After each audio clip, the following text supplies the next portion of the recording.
Namaskar. A hearty welcome to you all to this episode of Sitar Learning Essentials. After discussing all the technical aspects of playing sitar and the practice techniques for each of those in detail, now we are jumping into the subjects of we are jumping from the subjects of the playing sitar to the concepts of music, the musical concepts, which are specific to Indian classical music. Today we will discuss what RAAG is, because our music is sometimes called RAAG music because in our music the RAAG itself has the biggest importance. Hence, we need to understand, all the students of music need to understand what the RAAG actually is. There are several definitions in books, in different even video tutorials today, but I will not try to give a definition of it, but I will try to explain what RAAG is based on my understanding. It might not be a complete one-liner definition, but what I will try to explain is what I understood, what are the features and specialities of a RAAG. In some book it has been mentioned that Ranjayati iti RAAG, means whatever we love, whatever colors our mind is RAAG. Yes, definitely each of the RAAG and their features are having some beauty, some mood, create some ambience, some impact, and we like it. Definitely we like it.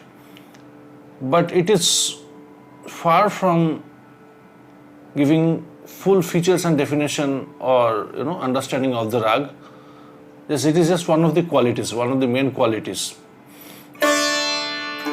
As we already know that in a saptak, if we just consider an octave, just in a saptak, we have 7 notes, which are sa, re, ga, ma, pa, dha, ni.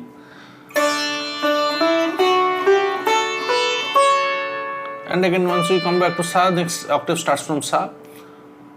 All the Shuddha notes I played. Now if we play the Komala Tibra notes,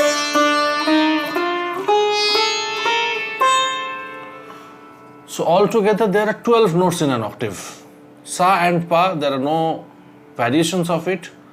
If we just keep these two aside and remaining re, ga, ma, dha, ni, each of them are having two variations. Each are Komal or Shuddha Tivra. So total 10 variations of re, ga, ma, dha, ni, and additionally sa and pa, so total 12. So sa, Komal re, Shuddha re. So I am telling you sequence. Excuse me. Sa, Komal re, Shuddha re, Komal ga, Shuddha ga, Shuddha ma, Tivra ma, pa, Komal dha, Shuddha dha, Komal ni, Shuddha ni. Right? These 12 notes. Now, the selection of the notes. The first feature of the RAAG is this, out of these 12 notes, which swaras are being selected to form the RAAG. For an example, for Bilawal, all the Shuddha notes are utilized.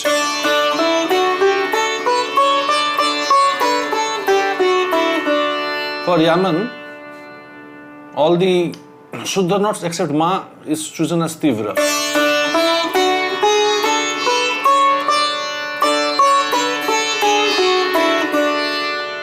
Right? So, choosing the notes, selection and rejection of the notes, right? So, we are not selecting Shuddhama in Yaman and we are not selecting Tivrama in Bilawal. So, selection of the notes, selection and rejection of the notes is the first feature. And also, there can be ragas in which one or two particular notes are fully excluded. For an example, in Bhupali,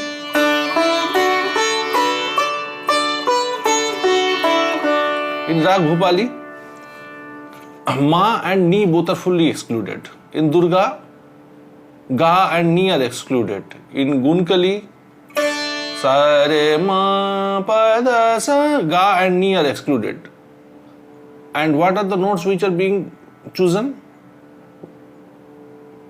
In Gunkali, for an example, Sa Komal Re, Shuddhama, Pa Komal Dha Sa. Here Shuddha Re or Komal Ga or Tivrama, all these notes are also not there. Correct? So out of these 12 notes, which notes are being chosen? And notes can be excluded or included in separate in ascending and separate in descending also. In overall, it can be done in a rag. For an example, in Bhupali, Ma and Ni are fully excluded. But if you think in Bihag, Re and Dha are excluded only in Arohan, but not in Avarohan.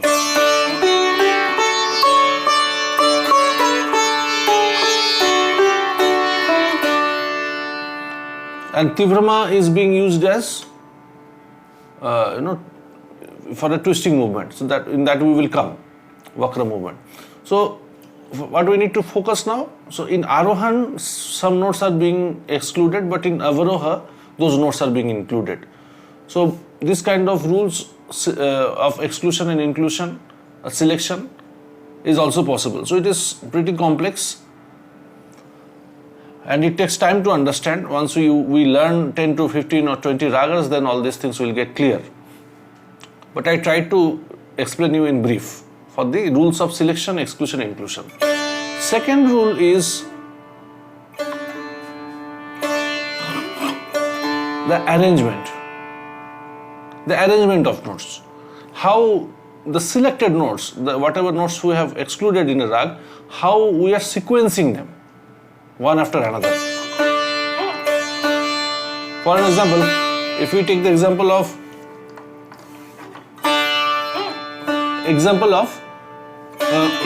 Yaman, to keep it simple,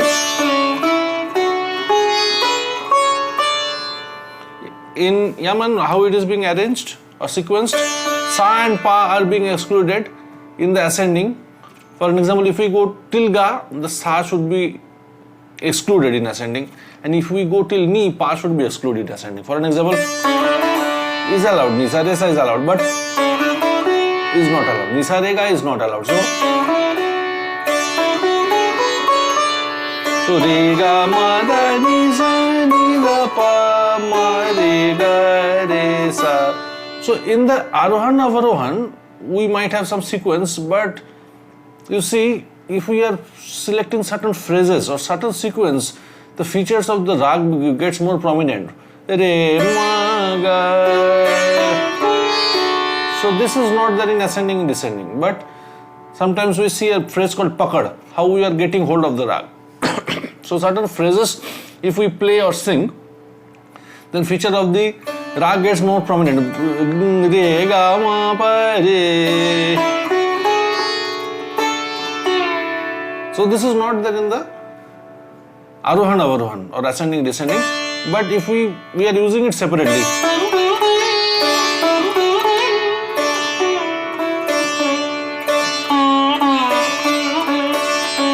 So this term, sometimes musicians call it Rakhavat Sajavat, how we are keeping the ragas and how we are arranging the ragas. So how we are arranging and sequencing is very important.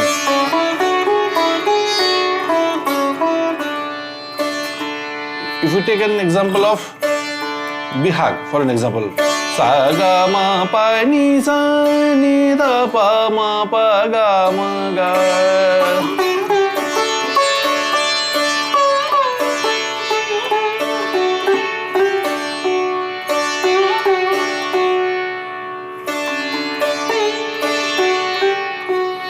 So you see how I am sequencing Ma Pa Ga Ma Ga. So this is Vakra movement. Pa Ma Ga Ma Ga.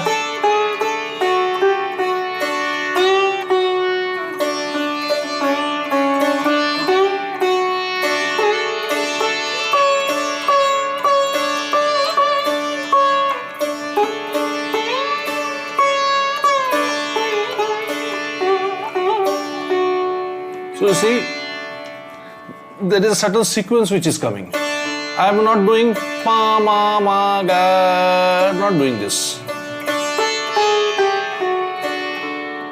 Neither I'm doing pa, ma, ga. Then some other rag will come. So Shuddhama needs to be used in a proper way, in proper position. Pa, ma, ga, re sa, ni, sa, ma. This will come as Maru Bihag. So pa, ma, ga, we cannot do it fully with Tivra Ma. So for Bihag I have to do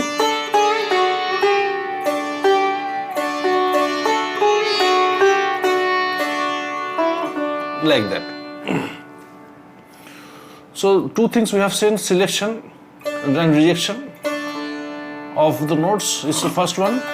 Then arrangement and sequencing. Third important point is the prominence of a note. Prominence of a note, what does it mean? How we are treating a note. How we are treating a note. I give an example of a story or in a movie.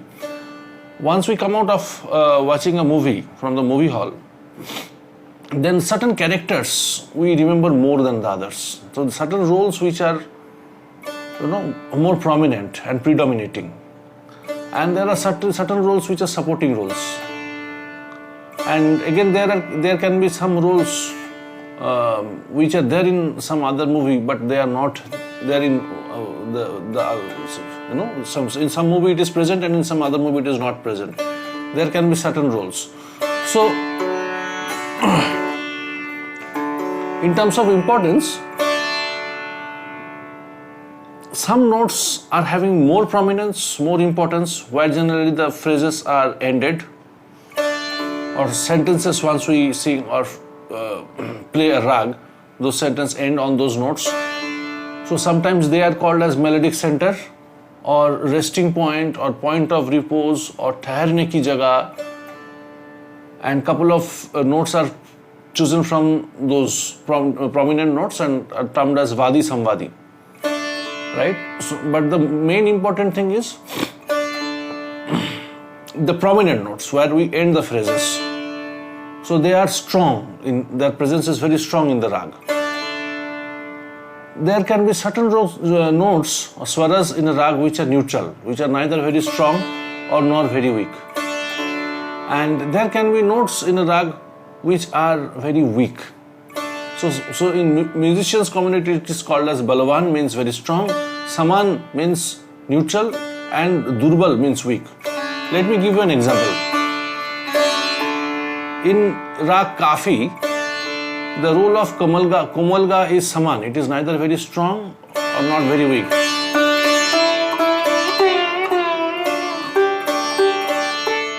No additional emphasis.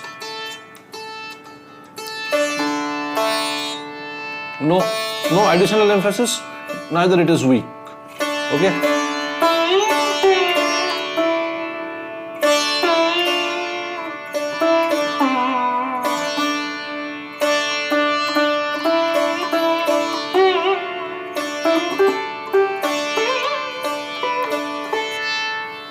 So this is the feature of Kafi and how Ga Komal Ga is used. Now if we think about Rag Barwa, which is a rare rag,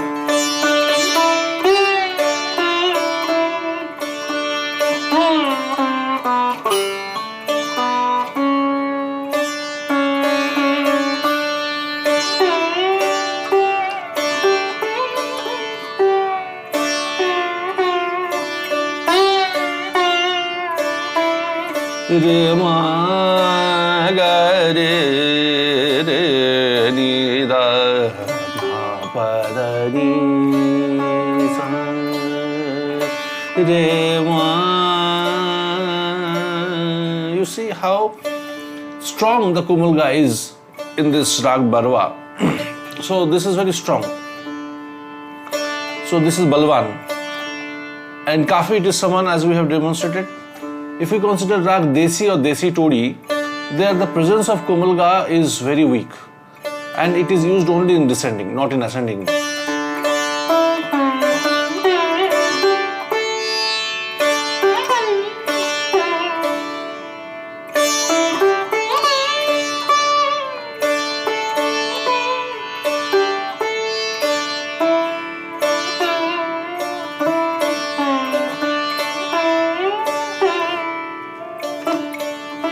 You see how the Komal guy is coming, just a small touch.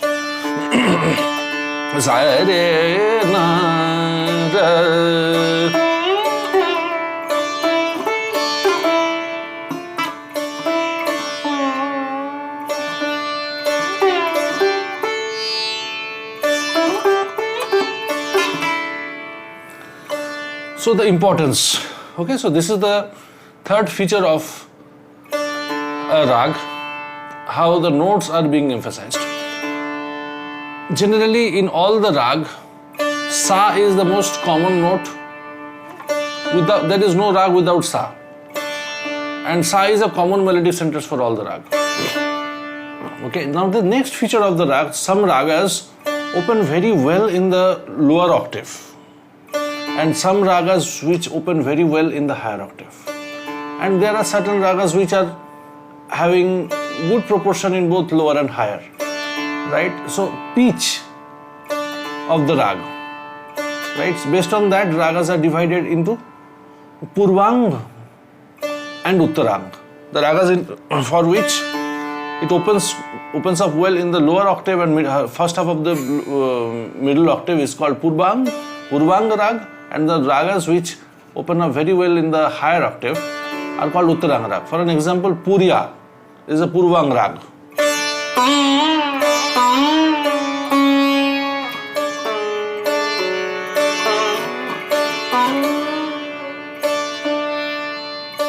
During only Antara it is played or sung in the Tar Saptak, and then again mostly it moves around in the lower octave and half first of the middle octave.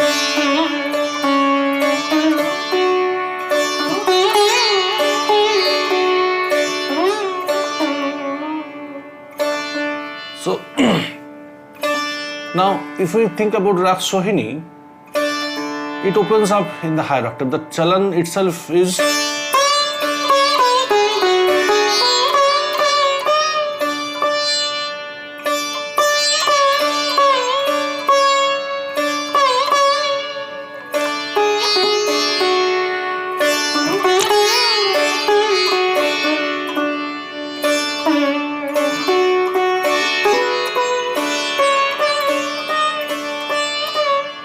there are several examples like Rag Bahar is in Uttarang, Rag Miya Malhar is in Purvang with the similar notes in these ragas. There are chalan bhed, means there are difference in movement, but the Bahar opens up well in higher octave.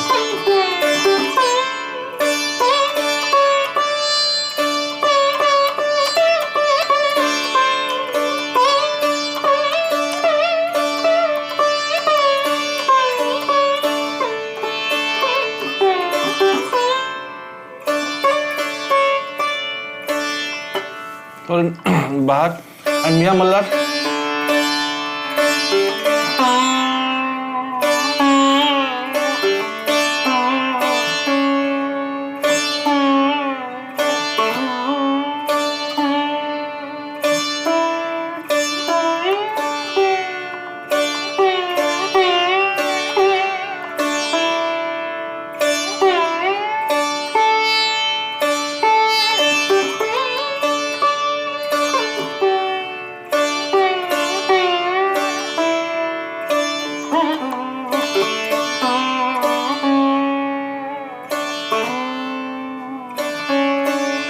There are several examples. For an example, Darbari is Purvang rag and Adana is Uttarang rag, so on and so forth.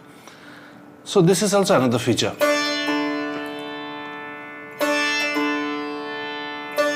And definitely, as we mentioned, based on the selection rejection, the rag can be Sampurna, in which 7 notes are used.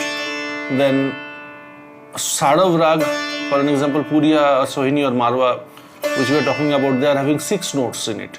So Sadav rag means 6 notes, 1 note is excluded. Any 1 note is excluded. Then there can be Odav rag, in which only 5 notes are included. Two of the notes are excluded. So these are the main features in which by which rag is formed. Main criteria based on the rag is formed. And finally, there are certain ragas which are depicted well based on the Arohan and Avarohan. If we just play the Arohan and Avarohan, the Raga is very prominent. Or for example, this.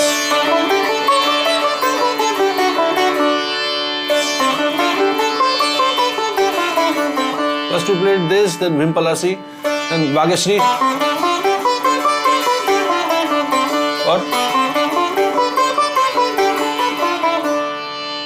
or Rageshri. If we just play the Arohan and Avarohan, Rag gets very clear. Then there are certain ragas which are phrase based rag, means unless and until we play certain phrases in such a certain sequence, then only the rag will be prominent. Just by ascending and descending, those ragas are, if I can say it, does not have any proper ascending descending. It is so vakra and so twisted movements are there, it is very difficult to define it by just one ascending movement and one descending. For an example, rag Jai Jayavanti.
Now, another example is Rag Shahana.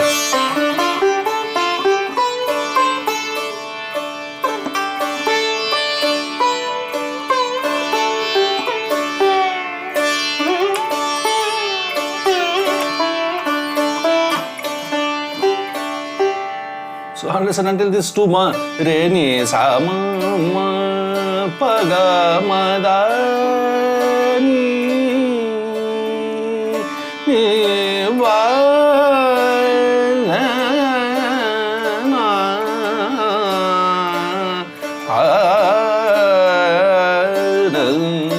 so understand these movements and this proportion and this way and the way the notes are being decorated, right? How the Kannadang is coming in Shahana. So understand until these things are played or sung, Shahana will not come just based on.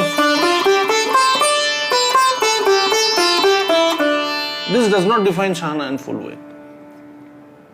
Without any mean, without any this kind of pause, this kind of gaps, and this kind of embellishments, this kind of repetition.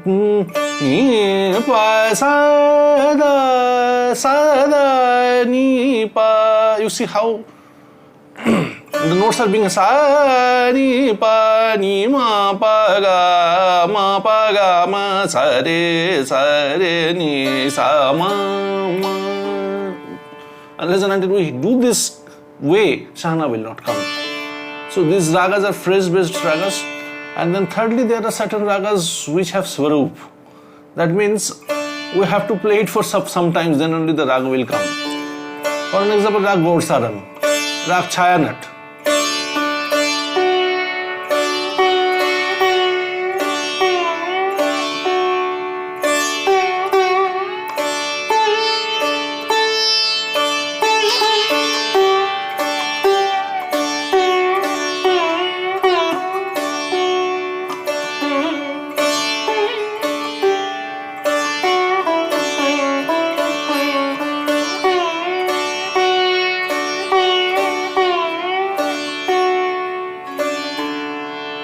How you can define Arohan Avarohan for this? Sa ga re ma ga pa pa da da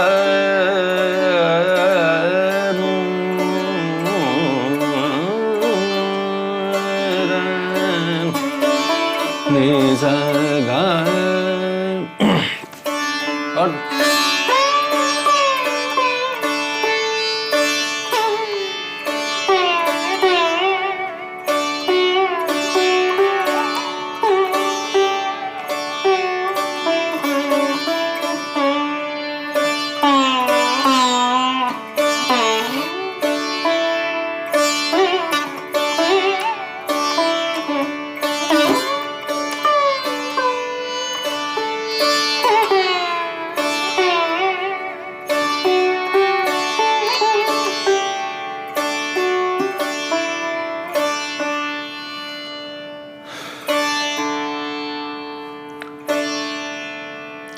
and another very important aspect is the position of the note. Position of the note means, as we know, the position varies. For an example, the position of Komalga in Rag Darbari and position of Komalga in Rag Kafi or Jaunpuri are different. Now in Darbari, as the Komalga comes from Shuddha Re, so it is used in ascending in straight way.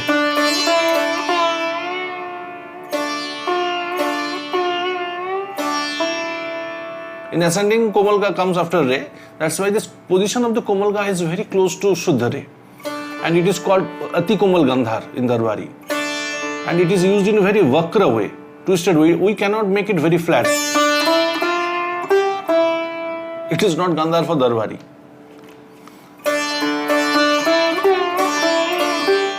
In Kafi you can use like that, or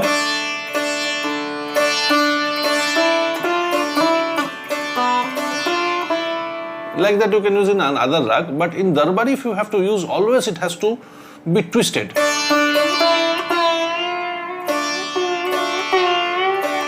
And as we discussed about arrangement, after Ga, Ma will come and then Re. We cannot do Sa, Re, Ga, Re. We can't do in Darbari. So the position of the note is Ati Komal Gandhar and the arrangement of the notes, it should be Re, Ga, Ma, Re. Similarly, this Vad and Samvad. So role of the Komalga is similar with the role of Komaldha here.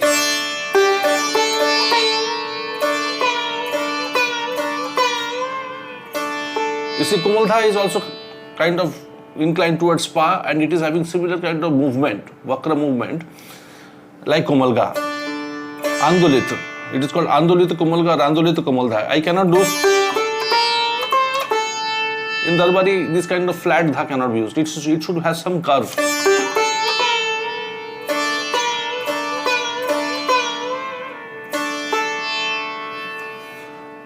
And in Jaunpuri, Komalga is excluded in ascending, but it comes in descending. That's why the position of Komalga is inclined towards Shuddha.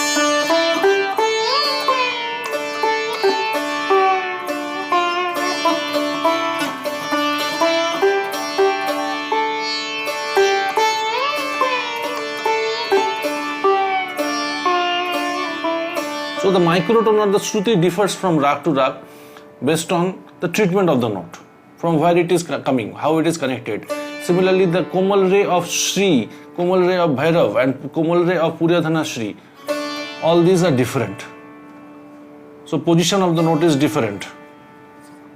And it is used with mostly with the mint. With fret, sometimes it is difficult. And also, in some cases, the position of a particular note is different in ascending and position of a note is different in descending. I remember when one of the concerts in Ustad Vilayat Khan Sahab demonstrated the position of the Komal Ni in Darbari, when it is getting ascending and when it is descending. While ascending, the Ni is inclined towards Sa. Some cases, this kind of Ni is used. And while descending,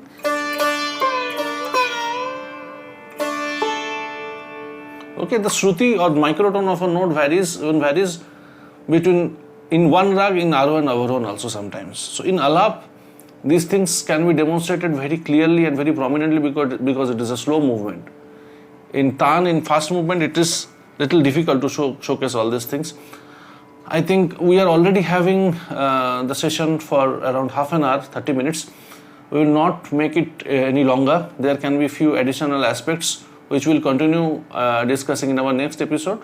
And if we cover all the points here, we will discuss about some other aspect in next week, in our next episode. With this note, let me conclude today's session. I hope this comprehensive discussion has been helpful for you for understanding what are the features of a rag and how a rag is formed, what are the different traits. With this note, let me conclude and thank you all for watching. Namaskar.